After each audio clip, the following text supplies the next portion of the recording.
তারা প্রডিউসারের গলায় ছুরি দিয়া তারা মনে করেন তাদের সেন্টু গেঞ্জি ডাইঙ্গার থেকে তাদের কিনা দিতে হয়, স্যান্ডেল থেকে তাদের কিনা দিতে হয়, ঠিক আছে? খাবার দিতে হয় আপনার ভালো মানে খাবেন, কিন্তু বাচ্চারা ভালো মতো খাইছে কিনা সন্দেহ হতে ঘরের ভিতরে। আমার মনে হয় এবার ঈদের ডোজ খাবে মানুষ।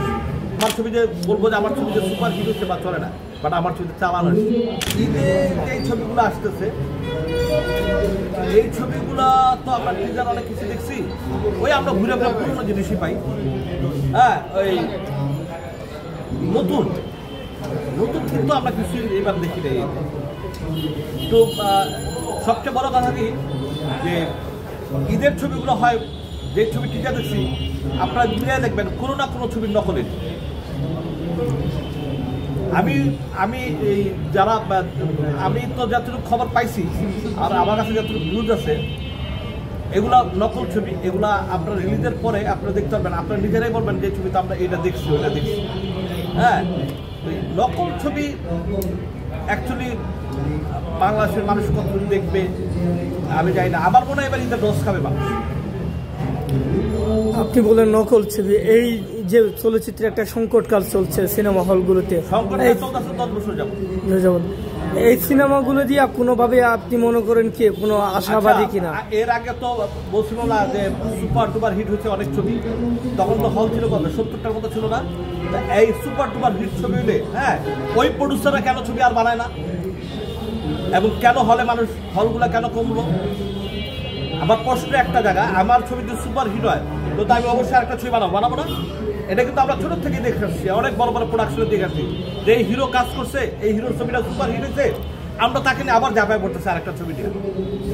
কিন্তু আমরা কি দেখতে পারতেছি সেই প্রডিউসার তো ভেঙে যায়, সেই প্রডিউসার তো ভেঙে গেছে। যে এই কয়েক বছরে যে ছবিগুলো রিলিজ হয়েছে সব প্রডিউসার ভেঙে গেছে। রিপিট ওই প্রডিউসার কোথায়? আমি ইকবাল কিল হিমের পরে ডেড বডি পরে রিভেঞ্জ বানাচ্ছি না, তারপরে এবার ঈদে বানাই নেই, গ্যাঞ্জামের কারণ দেশের অবস্থার কারণে বানাই নেই। আগামী কোরবানিতে আমার ছবি আসতেছে। কথার আমার ছবি যে বলবো যে আমার ছবি যে সুপার হিট হচ্ছে বা চলে না, বাট আমার ছবিতে চালানো আসছে। আর কেউর ছবিতে চালানো আসছে কিনা সন্দেহ আছে।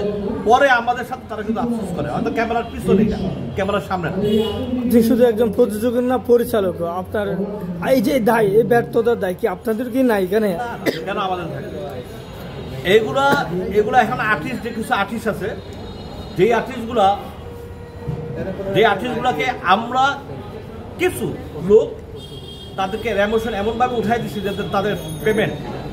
আমার কাছে তো ওই ব্যাটার তো 10 লক্ষ টাকা হিরো সিনেমা হল এবং সিনেপ্লেক্সে দেওয়ার যোগ্যতা নাই। তারা 10 লক্ষ 15 লাখ টাকা তারা রেমোশন কিভাবে দেয়? যেই হিরোগুলা যে কাজ করছে, যে নায়িকাগুলো কাজ করতেছে, তাদের ক্ষমতা আছে, তাদের বাপের ক্ষমতা আছে, সিনেমা হলতে 20 লাখ টাকা উঠাই দিবে তারা? প্রশ্নই আসে না। চালান তো দূরের কথা, ঠিক আছে? তারা চায় বসে আনে 20 লাখ 30 লাখ 40 লাখ। হ্যাঁ, আর আমাদের কিছু লোক আছে জানি না কোথা থেকে তারা কিভাবে পয়সা কিভাবে ইনকাম করে দেয় না, তাদেরকে নিয়ে ছবি বানায়, লসের পরেও তাদেরকে নিয়ে ছবি বানায়। ছবি আমি তো একটা কথা সুন্দরভাবে উদাহরণ দিয়ে গেছে, যদি আমার ছবিটা ভালো হইতো তাহলে তো আমি আরেকবার ছবি বানাইতাম। ওই প্রডিউসারগুলো এই ছবিগুলো সুপার হিট হইতো, ওই প্রডিউসারগুলো ছবি বানাইলো না কেন? রিপিট ছবি কেন বানাইলো না? পরে আপনার তো গত ঈদে অনেক ছবি সুপার হিট হচ্ছে না আপনাদের মুখে, এটা আপনাদের ইউটিউবে হয়েছে। বাস্তবে আপনারা কতটুকু জানেন কি যায় না, কারণ তাদের ছবির বাজেট থাকে প্রচন্ড বাজেট।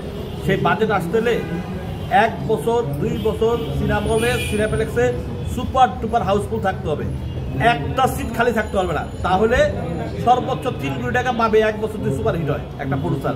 এখন ওরা যদি এইসব বলে যে আমার ছবি 10 কোটি টাকা, আমার ছবি 15 কোটি টাকা, হ্যাঁ এই চামাগুলো ওরা মারে, কিন্তু ছবিগুলো আমরা জানি, ছবিগুলো আমরা দেখলেই বুঝতে পারি যে ছবিটার মান কত। 3 কোটি 4 কোটি 5 কোটি। 1 বছরকে সুপার হিট ছবি হয়েছে, সুপার ডুপার হিটকে 1 বছর ছবি হয়েছে, হয়তো 1 মাস। 1 মাসে কি 1 মাসে 1 কোটি টাকা উঠে কিনা সন্দেহ আছে সিনেমা হলতে আর সিনেপ্লেক্স থেকে। এগুলো আমাদের অনেক কিছু বুঝতে হবে, এগুলো সব কিছু সুন্দরভাবে টেকনিকভাবে আমাদের সিনেমা বানায় দিতে হবে, যাতে সিনেমা হলগুলো আমাদের বাঁচাইতে হবে। হ্যাঁ, নির্বাচন আমরা এই আর্টিস্টদের যে পেমেন্টটা, সেই পেমেন্টটা দিতে হবে 10 ভাগের। এখন যারা তাদের 10 যারা নেয় 10 ভাগের 1 ভাগ দিতে হবে। তারা তো সিনেমা হলে বাঁচানোর জন্য তারা আসে না, তারা ইনকাম করতে আসে, তারা নিজের পকেট ভরতে আসে। তারা প্রডিউসারের গলায় ছুরি দিয়া তারা মনে করেন তাদের সেন্টু গেঞ্জি ডাইঙ্গার থেকে তাদের কিনা দিতে হয়, স্যান্ডেল থেকে তাদের কিনা দিতে হয়, ঠিক আছে? খাবার দিতে হয় আপনার ভালো মানে খাবেন, কিন্তু বাচ্চারা ভালো মতো খাইছে কিনা সন্দেহ আছে ঘরের ভিতরে। ওয়ালটন আবারও মিলিনিয়ার অফারে ওয়ালটন ফ্রিজ কিনে আপনিও হয়ে যেতে পারেন মিলিয়নিয়ার। মিলিনিয়ার ছড়াছড়ি দেশ জুড়ে, এটা শুধু ওয়ালটেনই পারে।